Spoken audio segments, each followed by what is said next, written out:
Yes, what's up wonderful viewers of Njiri Online TV. Abatwagala ne tutuuka n'okuwangula award. Thank you very much. We can't thank you enough. My name's Njiri Charles. Mwebale kutwagala, mwebale kutwagira, mwebale kusubscribinga, mwebale tufollowinga, mwebale twagala. Yeah, katulunako lwaleero, it's the 2nd of April, is it? Yeah, it's the 2nd of April and it's been the Sound of that EP release party. Wow. It's been an amazing day. It's been an amazing experience. Tubadde n'abayimbi ab'enjawulo entiko. Wow, these guys have murdered the show. They've made us want us. They've made us want more. Naye enkyalo lunaku lwakola. Naye nga it's been an amazing experience. Waneno wendi ninawo bakyala ab'amaanyi this side and this side. Kambabuzeeko bo batubulire how was their experience, how was it, and did they fulfill their expectations? Kyebadde basuubira kye bafunye. Mukama yeebazibwe. Awo bwekitiibwa Yesu. Ogamba otya? Ndi bulungi. Amanya gaffe? Jocelyn Chibi. Jocelyn Chibi. Yes. Oli modo? No. Hey. Ng'ofaanana ba modo? Siri modo. Olunaku olwaleero wategeera otya ku kiri wano gwe wazengaani? Wazenga musumba, wazenga? Nazenga mukwano gwa Mesh. Yes. Wow. Leero tubadde ku Sound of that EP release but how was it? Gwe ki kyolabye ki kyogamba bannaye kino kinkoledde? Ennyimba tuziwulidde zibadde mukaaga. Luwa lwogamba luno lunkoledde ki? How was your experience? It has been a good experience. Silly disappointed. Wow.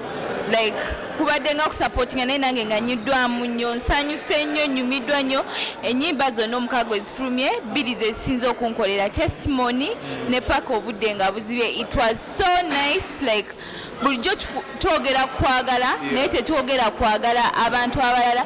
Like tubeera n'ennyimba nga zansi ne tutandika okujajinga abantu lwaki bawuliriza ennyimba naye tebayimbye ku mukwano n'otuka ku mukolo nga tolina oluyimba lwa kuplayinga lwa gospel nti lwa mukwano. So Vann kitukoledde oluyimba lunyumidde nnyo. Onaakolayo omukolo ke bakubye oluyimba? Omukolo gwange oluyimba olunyingiza. Yeah, on camera she has said paka nga buzibye oluyimba lugenda omuyingiza ku mukolo ge siulaba tulaba. Banange mbagala nnyo. Obagambe basupporting ne music wa Vann bamunoonyeeko buli bane mbasaba tuwagire Vann nga tugula music we on every social media platform kwali ku YouTube, ku Spotify, Tubid, everywhere you can find his music. Bane tuwagire nafe tuwagire music waffe ng'abalokole. Like we push it to the world. Wow. Yes. Thank you very much. On that very note, atugambe tuwagire music waffe ng'abalokole, tuwagire music waffe ng'abaana ba Betitangala. And here with me I have a beautiful lady. How are you? I'm fine. Praise God. Amen. How are you feeling? How was the release party? How was everything? Everything was fine. I'm not annoyed. Wow. What a song's nice. Yeah, very nice. Wow. I saw you bought even a CD. Thank you. You're welcome. So what was your best song on all songs that he performed? All of them. All of them. You like all of them. Wow. Okay, look into the camera and tell those people to support Uncle Vann, to call them to buy the CDs, call them to look for his music everywhere. Support Uncle Vann. You will go up. The price is so much. Support him. Buy that CDs. Wow. Okay, say bye to them. Bye. Wow. Bye. And on this side again, I got my beautiful friend. Twina bifaananyi byaffe nabita tulina n'ekifaananyi kye batukula ne kitambula ku social media ona. Say hi to them. Hi. Your names? My name is Kakama Favorite Heire, and I live in Wakiso, and I would like to support our Uncle Vann. Wow, you even bought a CD. Yeah. Thank you. You can buy them for 20,000. Let's support our uncle or brother. Yeah. Let's support him. You can also find his albums on all social media platforms. Yeah, in all social media platforms. Support our uncle and brother. Let's let's give him more power to do most things. Wow, that has been Favor Kakama for you, and we're still moving here and there, getting people that have really got an amazing experience. Banaye tunyumiddwa tukubye pate. We did not even want this to stop. Naye tubadde tulina okulekerawo okulwa obudde. Abantu babadde wano. I've seen media people. I've seen DJ Rain, the music selector. I've seen Gabby Gray from Spirit TV. I've seen Maxwell from Kingdom TV. I've seen Richard Dell from Impact. People have come through and supported him. Banaye guno kitukubirize supporting church talent. It's really a tragedy if we don't support church talent. Kubanga ensi olumu egenda ne tusingayo ne celebrating abayo newagira abayo naye kitukakatako ffe nga ffe. If you want those gospel artists to come back to church, let's create a home for them to come back to. Banna tukyagenda maaso, tukyabuuza ku bantu ab'enjawulo, tukyanoonya ku Vann Mesh, tukyagenda maaso n'okuyita mu bantu ab'enjawulo. It's been an amazing experience. People have turned up, people have showed Vann Mesh love, people have enjoyed. Me myself mbadde sagala tulekeraawo, but we had to. Pozi kyetusobola okukola kwe kusabayo omulundi omulala, abaganda baluyita olundi, tusabeyo olundi batongereyo. No, besides me ye musajja alina oluganda mu bisoko yagenda okumalayo byonna abituuseeko. Buza kuba tulaba. Mbalamusizza Nyamanya Saint Ronnie. Another one. Saint Ronnie, another one. Olunaku lubadde lutya? How was the experience? It's okay nawe balikuwagira muyimbi muno. Vann Mesh muganda wange, muto wange. So wacha munju ono wa munju. Singa kibadde kiri eri basajja batulabiddeko like you know. So tukoze bingi nabo. Ekitegeeza tewabadde bisale. Nedda kiri bwe kiti. Besides that, omukolo eguba gwa munju, ate kati gwe ow'omunju lwaki olinda okusituka. So omukolo gwaffe mpozi musumba bwe tubadde tuligiramuko wano obubaka obw'omwoyo ng'ali kutulyowa, musumba mpozi yayinza okugira naye kati nze wundi wa munju. Vann Mesh waffe hip hop yenze okitegeera. You know the true definition of hip hop. So omusajja alina ewakuba atrick awards wefuula Ronaldo n'okwata awards zaffe ku award night zonna ssatu n'ozitwala naye okuddako ku mulamwa. How was your experience? Ennyimba zibadde zitya and expectation ye ebadde etya? Ofunye ekyo kyennyini ky'obadde osuubira? Yeah, of course, kubanga mubaddemu blending, mubaddemu ennyimba z'omukwano okitegeera, then ne like patterns, percussions z'ennyimba zibadde zanjawulo nga owulira changes. Singa wawulidde champion ate breathe on kibadde kiralo kitegeera like kibaddemu flavors ez'enjawulo. Of course experience y'amaanyi. Nze nabadde ekisuubira kubanga Vann Mesh of course is a freestyle kabaka kabona, you know.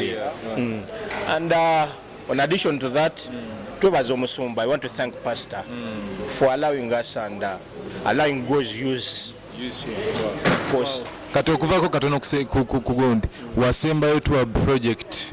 You wasembayo to a, you know me, then not to a video. Abantu abalabye abagala Saint Ronnie basuubire ki? What should they really expect? Banga waka, you know, kati kiri bwe kiti omanyi abantu babadde bamanyidde nnyo ebya bulijjo. Naye mwe mukola bitali bya bulijjo. Of course want to do kiri bwe kiti. Bw'oba oyagala okubeera ow'enjawulo oyina kukola ebintu ebiri beyond normal. So let people expect music which is beyond normal.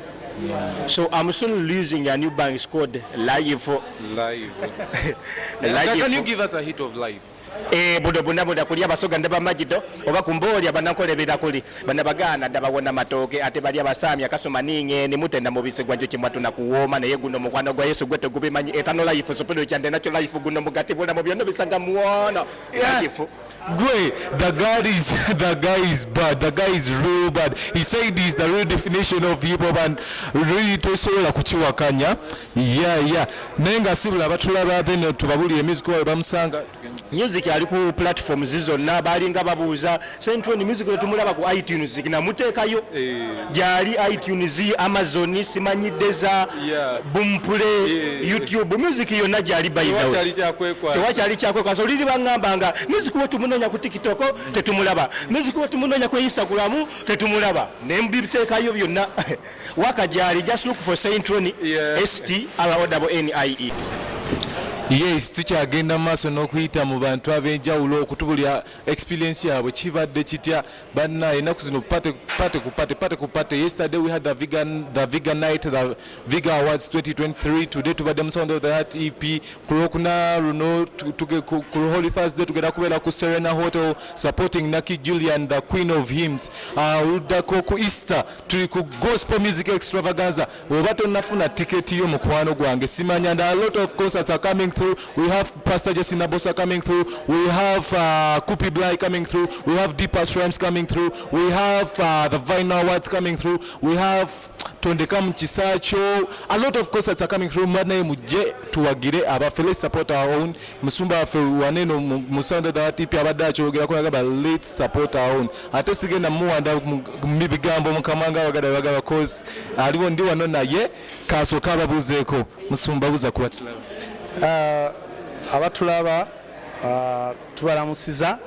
I'm not so good in Uganda, but I didn't understand. But I want to appreciate everyone who came for Vann Mesh's EP release. I think gospel music is going to another level, and of course everything has changed. Where did you hear we have promoters? People are releasing standard music. If you were there and you thought they are the old things, the Lord says, behold, I do a new thing. And where did you see rap music live? And this was not just live, it was master. Master. It was a masterpiece. The band was good, Vann Mesh was on point, the backups were on point. So I think me, as one of the people who really are passionate about supporting talent, it encourages me that we are raising the bar. Just to cut you short, the man here is my pastor, the man that has believed in me. Omusajja yandeetedde okuwangula awaadi era Sunday Jan Savannah Yohana. We have to give thanks for the Lord. Thank you very much, Pastor, for believing in church talent. Yeah, we have to, because it's a special gift God has given these young people. And we, the leaders, God has given us that mandate to make sure that we help them maximize their potential. So as a leader, if these young people don't maximize their potential, then you have failed as a leader. So I want to encourage leaders out there, let's encourage this talent, let's support them. And I will always say this, I thank God that these boys, I talked to them, I said, let's stop having free shows. Let people pay for tickets. I want to encourage Christians, start supporting our talent. And when they grow and they're advancing, they will give us good music because we have supported them. Yeah, sure. Yes. Then, Musumba, you just before I come to your experience or your expectations tonight, of course you've talked about, so you've hit one of them, but before that, there is in your speech here, you said gospel artists should start doing love music. I mean, what brought about that? Yeah, because you see, music is a skill. And as long as you are a musician, it's a mode of communication. You can communicate and teach about everything. The Bible talks about love, and in the Bible we preach it from it. So if the Bible can talk about love, even there is a whole book about love. Why can't we sing about love? We be here wedding people, we go for weddings and we are singing dirty music when we have talented boys and girls. So I want to encourage musicians, sing love. And when you come, we normally allow gospel musicians to sing love songs in our marriage conferences. In our if we come for singles meetings, our HM songs. Yes. So big up to HM. Yeah. I loved that love song because you see, let's get out of pretense. We pretend like we don't like love songs. Then when we go to our homes, we start playing those songs. In our bedrooms, we have them. We are even sending our girlfriends those songs. Yet we have these skilled boys. I'm telling you, these guys are very skilled. Even the non-believers admire them. So guys, give us love songs. Me personally, I'll support them. And when you sing a love song, you have not fallen. Yes, the Bible preaches love. Yeah. Actually, the best love songs should come from gospel musicians. Yeah, so it's a communication mode. I can choose today to speak about Christ. Tomorrow I can speak about health. Yeah. I can speak about anything. Yeah, like we can influence community from yes, church. so if I can talk about anything, I can sing about anything. Like you get nolabanga abensi bayimba ku bulwadde, let's say HIV/AIDS, like why can't we come up and you know, by the way, there is no person, I'm telling you, who understands love better than a born again person. Sure. Naibwa kayimbo kawulide. nkawulidde era ko kabatuddemu abantu ne bakasaba bakongere bakuba tebakasasulidde.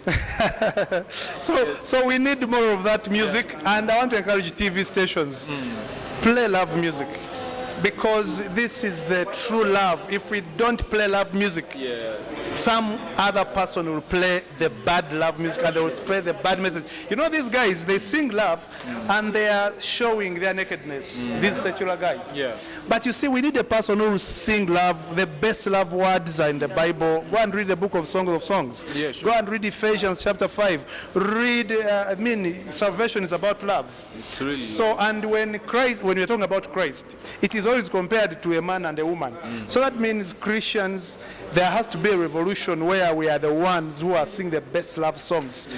Centroni should be invited for introductions and weddings, talk about love. These guys have, by the way, very dangerous words, I'm telling you. You sing one song and you'll send that song to your girlfriend. And first of all, they're anointed. You know, that's the difference. Sure. Some of you are proposing to your girls, sending them songs, they are just deleting them from your phones.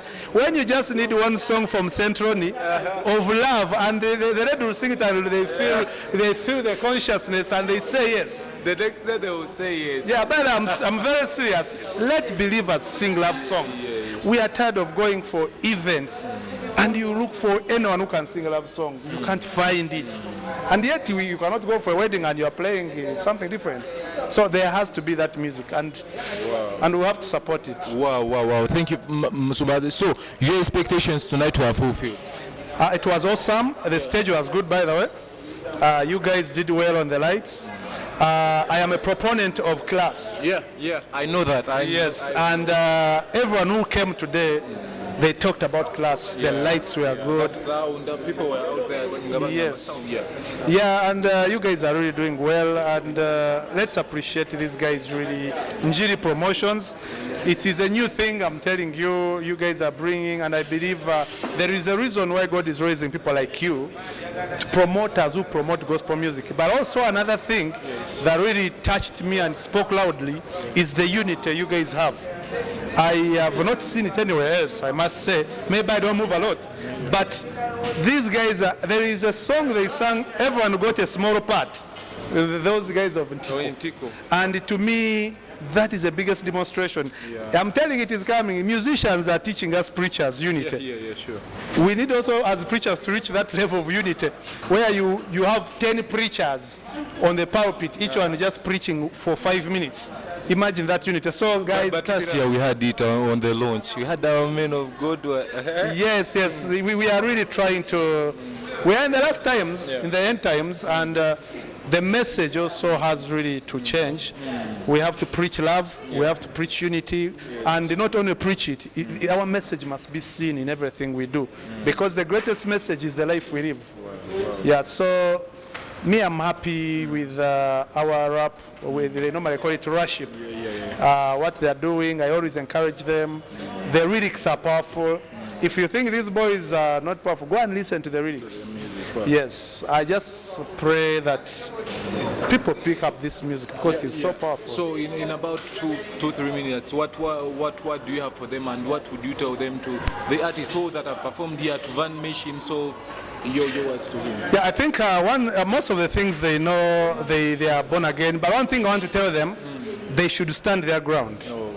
Because the concept we are bringing we are breaking a barrier that has been in this country, where musicians were being used.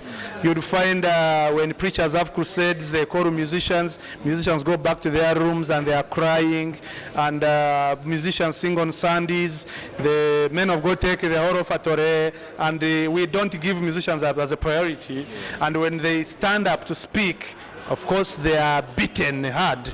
But let me tell you, if you have to stand for what you believe, let's stand, push this message. Let's encourage people to appreciate the music. For us here at Lift Up Jesus, we have already made up our mind. We no longer allow free concerts unless someone sponsors it fully, because these guys put a lot of effort and a lot of money in what they are doing. And if we don't change that status, they are going to get discouraged. Sure. And when they get discouraged, it is us who miss. Imagine Centron stopped singing and he went into teaching. Like, seriously. Into farming. And he's no longer singing. Who would miss out? So that's why some of us who have an opportunity and have some space of authority, we are saying, no, let's address this concern, because no one is addressing it. Surely. When a musician rises, they say it's because he's a singer. They are trying to fight, they don't want to sing, they have backslidden. But now when we, like the leaders, rise up and say, come on, today it is Centroni sing, tomorrow it will be your daughter singing for free, and no one is appreciating them. And remember, you have paid school fees for them, they have grown up. Let's appreciate talent. I want to speak to pastors, you dear men of God, we love you, you have done a great work, but let's break this cycle of using musicians. We pay for everything at church except this young boy, and they put a lot of work. These instrumentalists sleep playing instruments, and they are living a solid life, I'm telling you. I think Njiri Promotions, one of these days you should do an investigation about the life of musicians. Sure. Both singers and instrumentalists. By the way, you should do an investigative research on their lives. Go and visit them where they stay. You see some of these young men. Yes, some of these young men and women, you see them in suits, but they are sleeping on hungry stomachs. They are living in pain. Some of them have failed to marry. Some of them are dying with debts. Yet they are singing for great churches with a turnover of over 100 million per month. Me as a businessman, that doesn't make sense. Sure. And as a person who has been touched with the love of God on my heart, it is one of the issues I believe I'm going to address. Thank you. Whether people rise up, because they can't rise up against me, I have the word of God. Because there is nowhere in the Bible where musicians sang for free. Actually, in the Old Testament, singing, a command was given on singers. The Bible says in Nehemiah chapter 13, verse 4, that this is the command the Lord gave to one of the priests to preserve a tithe, which was commanded to be given to, first of all, the tithe was for the needy, the tithe was for musicians, but these days musicians are there. And when I talk about musicians, I don't mean only singers, I've said. I mean it's the MCs, everyone who is skilled, the instrumentalists, the sound engineers. An engineer outside there is one of the richest people.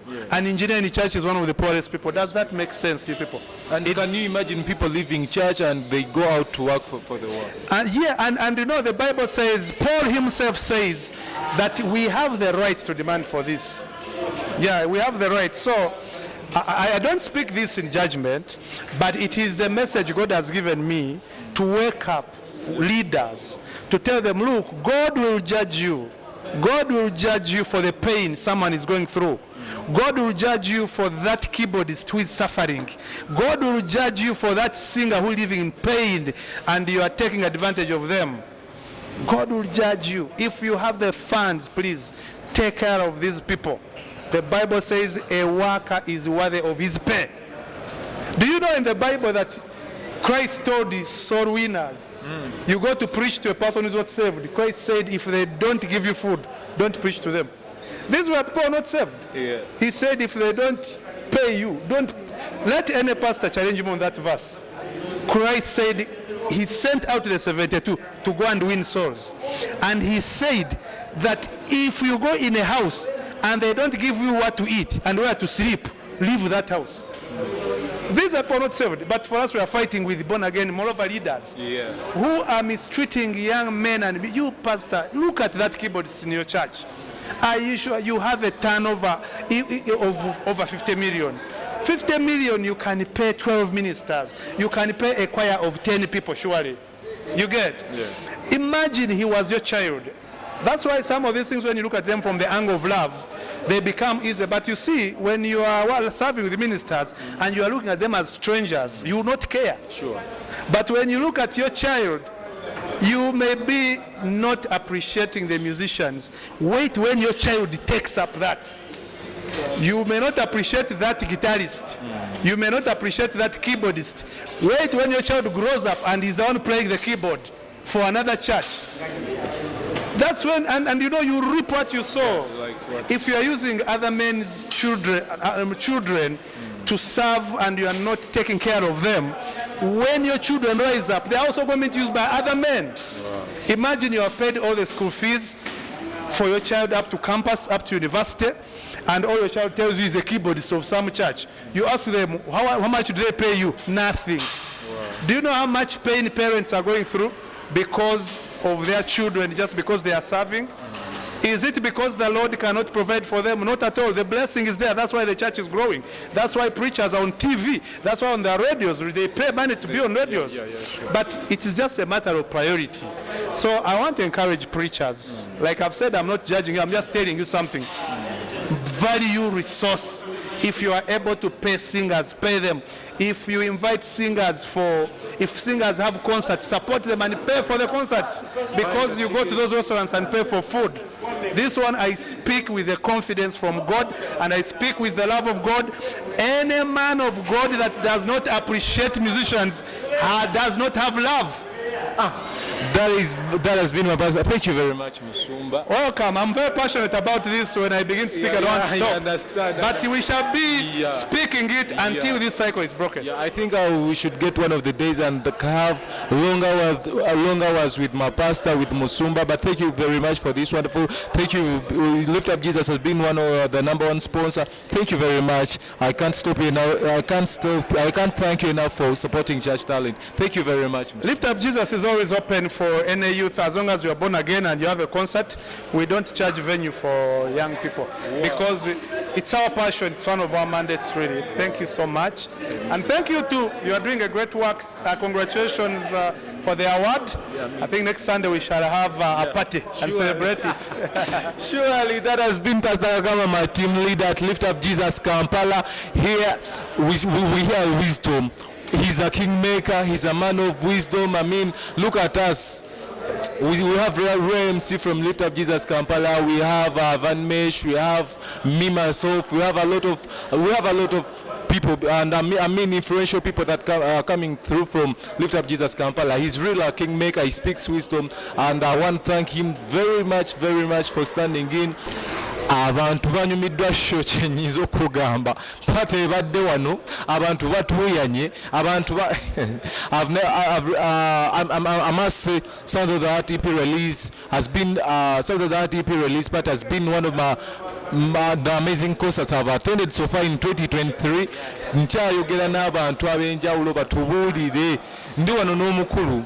Mukama yebaza. Amina sebo mukama yebaza sebo. Ogamba otya? Ndi bulungi mukama wange ogamba otya sebo. Onono gwe mulaba naye akola n'Njiri Promotions, musajja atukola bulungi nnyo era akola bulungi emirimu yakweza Yesu. Amina sebo we bali kusimba mukama wange. Kati no badde Sound of the Heart EP kibadde kitya? Ekintu kibadde ky'amaanyi era nebaza Katonda okuteekera muganda wange Vann show ennungi bweti. Era nsaba mukama mwongere amaanyi nga nze Saabavulu. Nga Saabavulu. Ennyimba zibadde zitya ki kyobadde osuubira performance zibadde zitya? Ennyimba zibadde nnungi okusinziira ku zibaddewo. Ennyimba 6 ezifulumiziddwa olwaleero. Era nze Saabavulu promoter Titus enteekateeka ez'okuzitambuza zo ngenda kuzikolera ddala n'amaanyi kuba nkola n'Njiri Promotions. Omusajja yeeya ngenda kukola n'amaanyi okakasa nti ennyimba ezo zitambula. He has said agenda kutambuza ennyimba endongo negenda kutambula. Kati kiche tulinawo Sound of the Heart EP ewedde kulwokuna tulinayo na Julian tulinayo Gospel Extravaganza. Kicho otegeseyo nga Saabavulu ku Easter oteekeddeyo ki? Kati abalabi bange abanjiri TV njagala kubaaniriza ku Holy Church of Christ. Bakoole mu kitundu kiba Mwena abekyengera nabbingo kitemu nsangi mwena mbaniriza ku Holy Church of Christ ensangi esundulwa Pastor Danny Mwesigwa. Baganda bange tugenda kubeera ne show eyitibwa Easter Remnants Encounter Music. Tugenda kubeera ne praise, tugenda kubeera n'abatenderezi abamanyi okutendereza Katonda, tugenda kubeera n'abayimbi aba Yesu ensangi, tugenda kubeera n'abayimbi abamanyi ab'enjawulo abanjiri promotions bagenda kutuwaayo ku bayimbi. Vann Mesh ajja kubaayo. Abayimbi bonna b'osuubira abamanyi b'omanyi ne b'otamanyi bonna bagenda kubeera ku Holy Church of Christ ensangi wa Pastor Danny Mwesigwa. Nja kuba musanyufu nnyo nga mbalabye baganda bange show egenda kubeera ya bwereere nze steeka show. okulowooza tagenda sasuweza akalango zonna ayiseewo bagu show Yesu yasasudde byonna Yesu yasasudde. Kyogenda okukola kiri kimu gwe togira mu nkondo muganda wange. ategeke dancing shoes ogenda kugira mu dancing shoes. Sawa mwere emirango gigenda kuba migwe Masaka Road ku Masaka Road fena tumanyi obutuuka ekitemu gwe buza ewa chairman Mukasa oba buza ewa Pastor Danny Mwesigwa oba buza sawa Vulu Titus bonna bamanyi ajja asubire muliro mwerere gwe jangu osubira kutendereza. Tugenda kuba na kigambo, tugenda kuba na kusinza, tugenda kuba na kuwa bujulizi, tugenda kuba na kutendereza Katonda, tugenda kukikuwa paka gye tunakoyera paka Mukama gy'anaatulungamya. Tugenda kumala saawa 3 wabula gye tunakoyera. sibula abantu tuve wano nga nsibula. Njagala kwebaza muganda wange Njiri promoter, muganda wange ono ankola bulungi nnyo. Njagala kwebaza my pastor Danny Mwesigwa, mwagala nnyo ne mami Ani mwena mbagala nnyo. Njagala kutumirako ku muganda wange Njuki, nkwagala nnyo anko mwena mbagala nnyo. Benkola nawo mu Njiri promotions mwena muli bamaanyi. Nsaba Mukama banjagalire fena tugwereyo ku Easter Sunday ku Holy Church of Christ ensanje okuyingira bwerere Mukama yagabudde. ayisizaawo akalango mu bufunze naye nga twagala okwenjawo kwebaza. I want to thank our beautiful viewers of Njiri Online TV. Thank you guys. Mwatwagadde ne tutuuka n'okuleeta awaadi ewaka weeri era eri wa director Grace yasula naye no wiiki zajja gimpaamu wiiki ejja tugenda gigabanamu. But anyways, I want to thank our team. I want to thank every person that has believed in us from day one.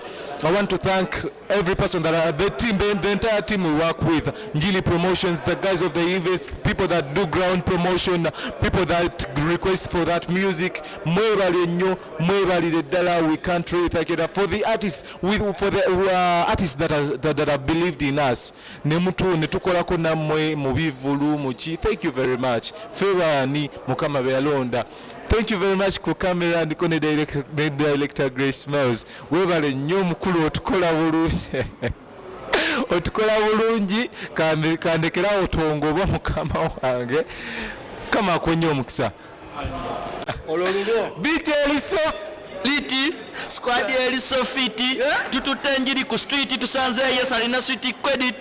BTL soliti squad eri sofiti tututenjiri ku street tusanze yes alina sweet credit. Yo, that has been the vibe that has been here on the Sound of the Heart EP release party. It's been fun. It's been an amazing experience. Tubadde wano entiko yonna badde wano. Tubadde wano abayimbi ab'enjawulo. So other artists have not performed but have showed up to support their fellow artists. It's been an amazing experience. Wano ndiwo n'omusajja kasooka tubuze kato yanje tutegeera. Mukama yebaze. Amina sebo. Weyanjire kubatwala ku Njiri Online TV. Yo kyekiro bakyaliba nga bali ku Njiri Online TV amanya ne Dobozi Chius Kabejala Shubenda Stove Mbanga toyina Yesu. Yeah man. What experience badde I think street credit yetu ingiza ku stage as it. Yeah man. Ndabye vibe badde wano ndabye abantu nga basanyufu nga ne muyugumya experience badde etya. So omuzungu kinakiyita blood. Kibadde blood. Chibade massive. Chibade scrumptious. Chibade contagious. Honorable Mukazambidde ofunyewo muganda wo wano oluzungu atandise otugamba. Anyway, chokanga tuzembya serious mwana kibadde massive nnyo mwana twebaza Mukama nti shwene baddewo aneggwa kubanga fe nga hip hop artists, Christian hip hop artists. Buli bintu bino webijja we don't take it for granted kubanga tebyaliwo ne kati tulabanga ebintu buli mwaka tubeerayo ne event ey'amaanyi. Last year twalinayo mwana weka experience yali y'amaanyi sold out event by the way. Tubadde ne Sound of the Heart EP tomanya maaso awo nange nyinza oleeta kiradde experience gwe obamanya tuvuga speed endongo muntu wakuki mukola studio kati ndiko beina studio nga mukaaga sente muzijjawa kakati mukama ono singa oba omwekwasiza omanyi waliwo omuyimbi yayimba olima nagamba nti abikolako oba mumanyi abikolako mukiriza yesu abikolako mumanyi nnyo lolimba kakati ekituufu kiri nti mukama atugabiridde naye kituzaayo ku kigambo kya mukama kikyetwogera omanyi bayibuli etugamba nti banalaba ku ngeri simanyi nti engeri gye tweyagalamu webajja okumanya nti tuli bayigirizwa ba mukama ffe yesu kristo kitegeera so bayibuli tegamba nti ku ngeri gy'ogabamu ku ngeri gy'oli omulungi ku ngeri gy'otaye engeri gy'oyagalamu bano gye mweyagalamu ate katonda ayagala obumu katonda ayagala ewantu ewali love era ewantu ewali love katonda akolerawo nnyo ebyamagero kyekyo kyolaba mu ntiko bukana kaseera naye njagala okubeebaza omutima ogw'obumu buli muntu akyogerako omusumba abadde wano nga akyogerako ba presenters ab'enjawulo I saw Lady Bizo speaking about it. I've seen different media personalities nga bakyogerako mwebala obumu tudde ku sound of that EP experience yo gwe badde throughout the whole event kyobadde osuubira kyolabye kyolabye what was your major highlight? Nze kisuseewo ne ku kyembadde nsuubira kisuseewo everything was nice, the lighting was nice, the stage was nice, the vibe mwana abantu baze nga baze kuwagira mesh mwana ne bamuwagira ne bamulaga love mwana kibadde massive nnyo I've enjoyed it, I've had a good time nze nantuyanye mpeddeyo simanyi nakuba amazina gabadde manja bamu badde tebakimanyi nti ndi dancer leero we bakitegedde nti ndi professional dancer naye nga just a talent nasalawo gituulira oba tunoonye manager njagala kati manager wa mazina ajja managing mugunji eyo on the songs zibadde nnyimba mukaaga lulimba kiro ogamba nti luno luyimba lunkoledde akayimba akak'omukwana ako nja kwagala obudde nga buzibye kibadde massive njakwagala I think you guys should go stream that music because music abadde mulungi nnyo abantu bamwagadde mubaddemu ekisinga byonna mubadde bwakayimba k'omukwano abali mukwano abekwana abasuubira okwekwana akayimba kajja bakola bulungi manyi abalokole mugenda ne mwefuula abatakwana mukwana mwekwana imenyayo ng'omu ani nayenga by the way it is very important Christian artists to embrace doing love songs because tutuwasa tukwana just tuli balokole naye we are living in this world tukolera ebintu abantu abalala bakola yes kati nga tumaliriza njagala Philadelphia ewandiisa abayimbi tugudde waliwo studio is it twagudde studio there's a studio kati kiki what do you have for us tulinamu abayimbi bameka mu Philadelphia studio esangibwa wa music w'abayimbi baffe bamusanga wa mu bufunze yogera n'omulabi right about now by the way record label bagita LCB last year benders Philadelphia no it's just a clothing line so nga LCB mukama yatuwa omukisa natuwa studio by the way studio yajabuzi yali it was a gift kya okubewa katonda tetwasasula tetwatekamu sente mukama yatuwa so nze kiroto kyange kuvadda okuzimba a big Christian record label wano mu Africa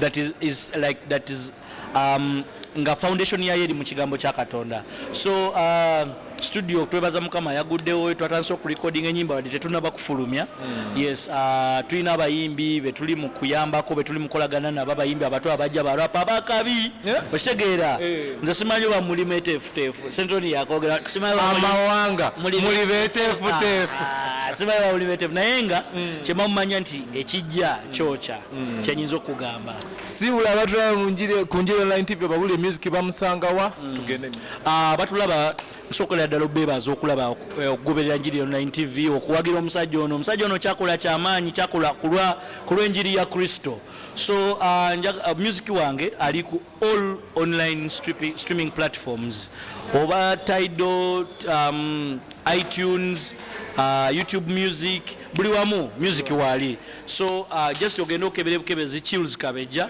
ojja kuba onfuna bulungi akagamba kasembayo tovimbanga tolina Yesu mazima thank you very much Sebo that has been Chills Kabeja for you people people have really blessed us. Performances were nice. I mean, we had an amazing experience. We had Urban DJ on the set. We had Covenant DJ on the set. We had, I mean, they even had over 5 DJs. We had a legendary DJ Rain, we had DJ Mo, we had DJ Musa.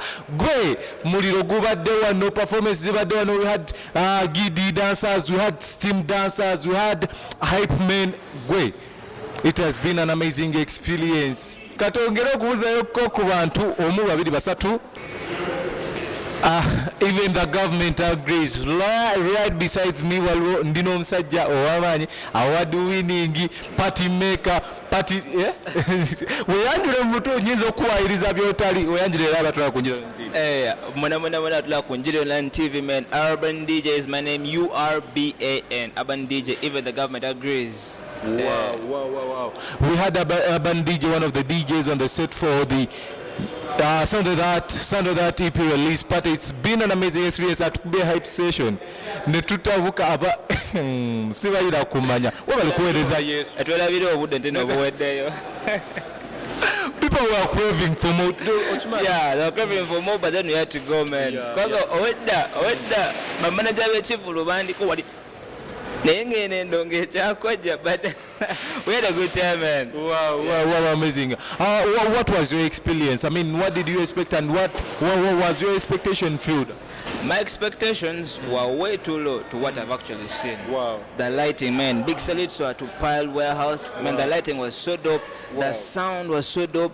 And of course, Lift Up Jesus Church Kampala just did an amazing, incredible work. Of course, supporting Vann, the venue. Like, everything was just on point, man. The jazz drums, the electric guitar. Man, I was just impressed, man, about this whole thing.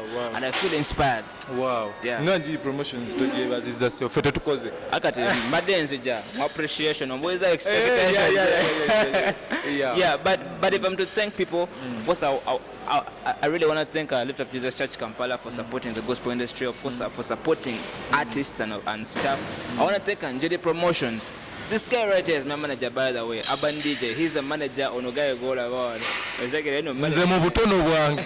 On the manager wangono. And if you've been very keen on all my artworks and stuff, his number is done, which is there. So big salutes to you, Njiri, man. Thank you so much for allowing to be used of God in this generation. Because we're living in a time where it's very hard for God to find. Like, the harvest is plenty, but the laborers are few. Yeah. So thank you so much for standing in the gap. Amen. I thank Jesus. Kati tudokunda ku EP listeners, but you had the tracks. I had the tracks. How were they? Uluwa rugamba nti luno dongera dufira kongenda duku ya Vann yakakase. Zeri satu akayimba ko kwagala ako. Maka tuli mu season ya kwagala. Era in a time now eviviri inzo kuvuna mawanse. Look straight to the camera and say that. Look straight to the camera and say that. I love Aye. I love Aye. I love that love song. I also, man, but I just love everything. I just love the production. Like, the other songs were flowing. And Tambula is a song of this EP. But Tambula is an amazing song. And it's my request to you, Vann. Yeah. Kola remix ya Tambula ne Mami Florence Mukwaya. Wow. You had them. Man, I was so blessed. I was so blessed, and it really touched my life. So Vann, it is my request. Please, Kola remix ne Mami Florence Mukwaya. Remix ya Tambula. It will minister to millions of people in Uganda. Wow. Kati okuva katono kwecho. You've said everything to Vann. Okuva katono kwecho. Bubaka chibo oyinza okugamba abayimbi ba gospel. Album to Zetaga. Should they continue doing this? Yeah, we need the EPs, we need the EP listening parties, we need the albums, and above all, we need to learn something from Entiko. We need to learn something from Entiko. These guys spread love, these guys love each other, these guys be there for one another. Like, I mean, there is power in unity. Like, there is so much power in unity. So to all the artists out there, DJs, media personalities, TV personalities, like everybody, if you are a stakeholder in this industry, let's just love one another, because the greatest tool that we were given is love. God is love. You can't claim to love. You can't claim to love God when you don't love your neighbor. So let's love each other as artists. Let's support each other. Man, there is power in unity. So yeah.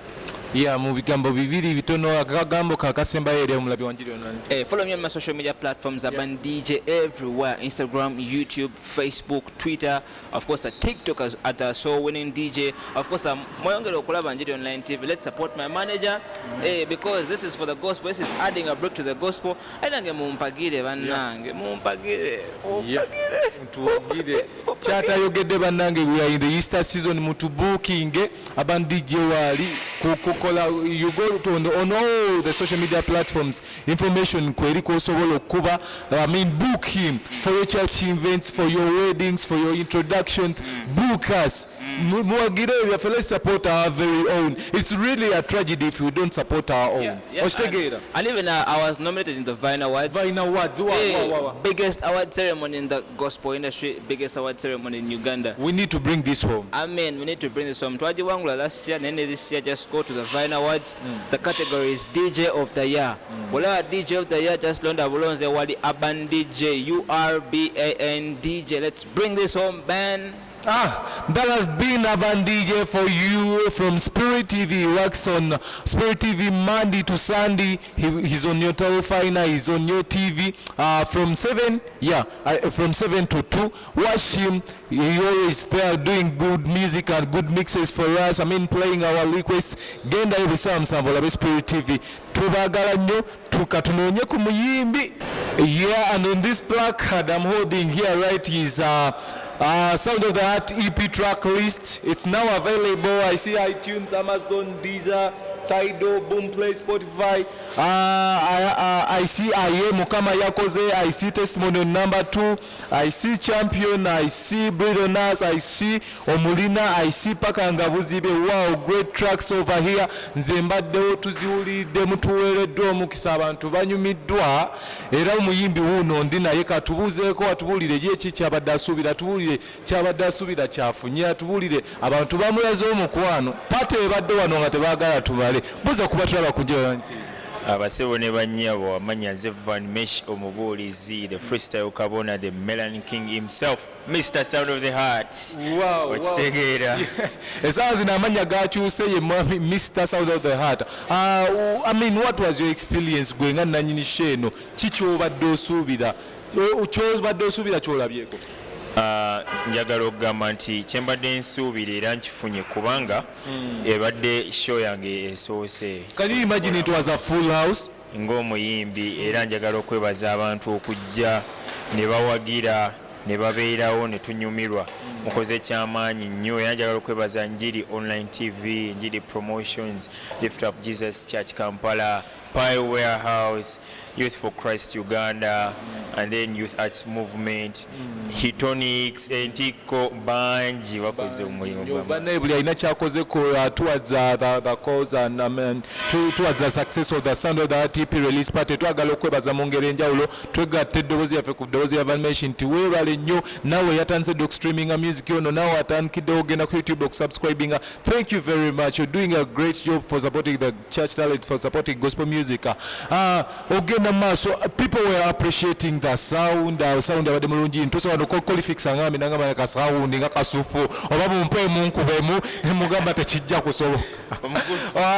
Light nga bagamba ka light ako nga everything was on point. What sente wazijjeeweza okoze ebintu bino byonna tuokusente.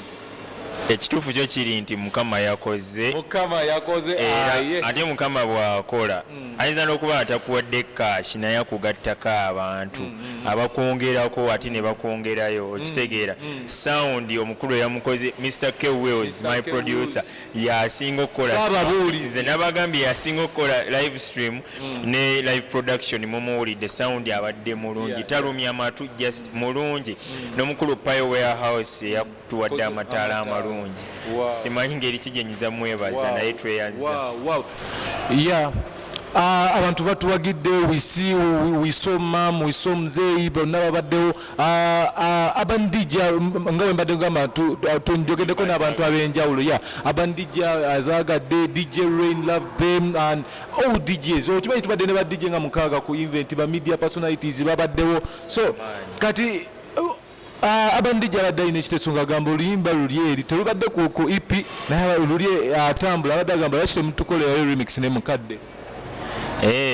remix tusobola ogikola mukama waaba asimbye tugikole mukama anasimba tujja gikola ekyo kyangu nnyo ogikola ya mu bigambo bitono njagala obulire ku bantu ennyimba ezibadde kuno of course nzibayitiddemu babuulire bagenda zisangawa then to support you as you tulabye ng'otunda music omuntu ayagala okusupportinga ayitirewa something like that kati omuntu yenna ng'oyagala music ono Sound of the Heart EP osobola okugenda ku Google n'oteekamu Vann Mesh VANN space MESH Vann Mesh oba n'ogenda ku iTunes n'oteekamu Vann Mesh oba Sound of the Heart EP wonna ku Spotify osobola omufuna YouTube osobola omufuna gweteekamu mutesi Vann Mesh ofune music oyo era mbasaba mu streaming mumwagale mumusharing bingi nnyo bye tuleeta ne ba media personalities TVs bagambe bakube endongo yaffe ba media personalities njagala bagamba eno y'endongo entuufu gye muyina okukuba endongo erimu Yesu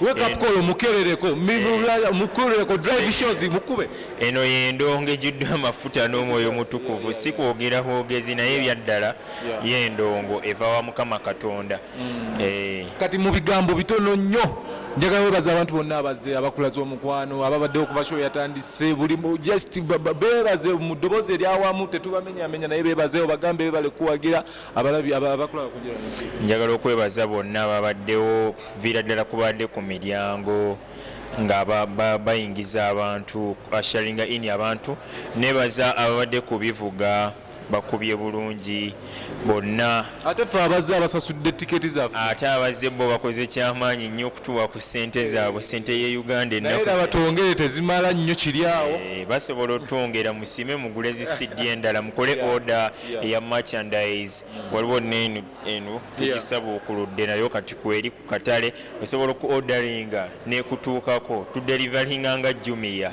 wakitegeera naye nga mwebale nnyo mwenna abawagidde tubasibuze freestyle tugende nze njagala okutumirako n'okwebaza abo bonna abataddemu obudde ne beerekereza bingi mwattu ne beesubya otulombo n'okulya ebifi by'enkoko bayise ku street ne bazitunuulira bajje bawagire nze nzaani Vann Mesh Sound of the Heart EP nsabula okuludde nga kyakabi mafuta gakulukuse kibadde kyakabi nnyo abatuuze nga beeyunya obutebe entikko ebaddewo okwiwambusa ate waggulu mu bire bayimbi tuzze na bangi nnyo nga bonna bakuweereza bubaka waggulu mwattu n'abakadde nabo bazze maama wange taata wange mwebale mmwe Grace Njiri online TV kyokola kyakabi nkutumidde yes that has been the main man of the show atukoze bulungi akoze the performance everyone loved it has been an amazing experience kyosigala kowa kiddamu it has been an amazing experience people have loved it people have enjoyed abagenda kubiroota nako ekiro bwe bakuloota otugamba tebampita nabbi ow'obuli olowooza bagenda kuloota kayimba kyennyo okusiiga waliwo kali ke bazeewo ne batusaba ne batasasula nja kwagala paka nga bunzibye otyo abaana balagadde ebyokweyagala naye yeah that has been Vann Mesh for you mwongere okusupportinga njagala okugatta ku ddoboozi lye support him go down stream his music show him love gula CD ye osobola ogitumya we can deliver I personally myself so jitumya so gisanga ku office za Njiri Promotions so you can just give us a call and it will definitely be there. Thank you very much for loving us. Thank you very much for supporting us. Mwabatulonze netuleta nawa. Thank you very much beautiful people. Mwebale tulaga mukwano mwebale twagala Ferran azin labanza ali ku kamera abali emabega kamera boba nene muna yenzerengera obutono bwange azinira obutono bwange naye ne mutwagalirayo. Thank you very much. We thank God for each and every single step we make. Tulabanga tugenda wala naye tukiri wamu nammwe abatuwagira. Thank you very much. Keep the love. Keep. Let's keep growing together. Love you guys. I'm out.